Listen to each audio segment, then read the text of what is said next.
Hi. Today we're going to be making hard cider using apple juice we bought from the store.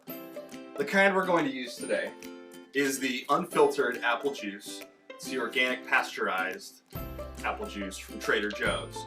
It's okay if it's pasteurized, it just can't have any extra preservatives in it. Otherwise it's not going to be able to ferment. Here's a couple other things you're going to need. You're going to need a fermenter. I'm using a 6-gallon glass fermenter. I've already cleaned and sanitized it using PBW and Star Sand. You're also going to need some yeast. The yeast I'm using is the Cote de Blanc. It's by Red Star. I just picked this up at the local homebrew shop. A few other things you're going to need. Yeast energizer.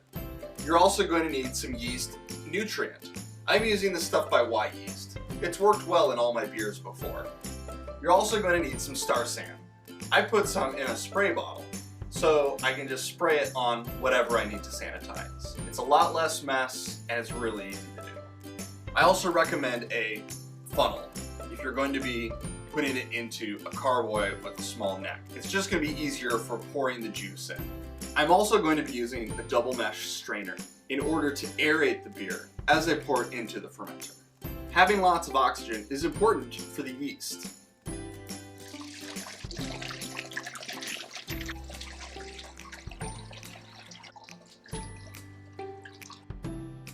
After you've poured in all your juice, you're going to want to take a gravity reading using either a hydrometer or a refractometer. I'm using a refractometer. You just take one drop of the juice and put it on the lens. Hold it up to the light and look through.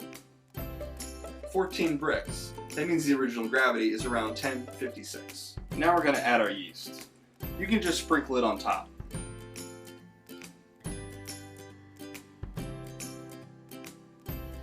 Then we're going to add the yeast nutrient, half a teaspoon per gallon.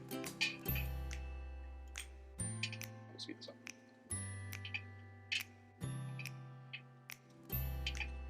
Then we'll add the yeast energizer.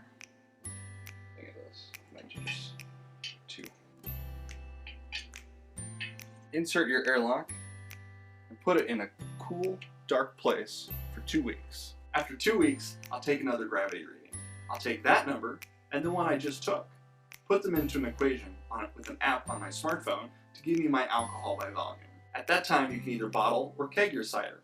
Once it's fully carbonated, enjoy.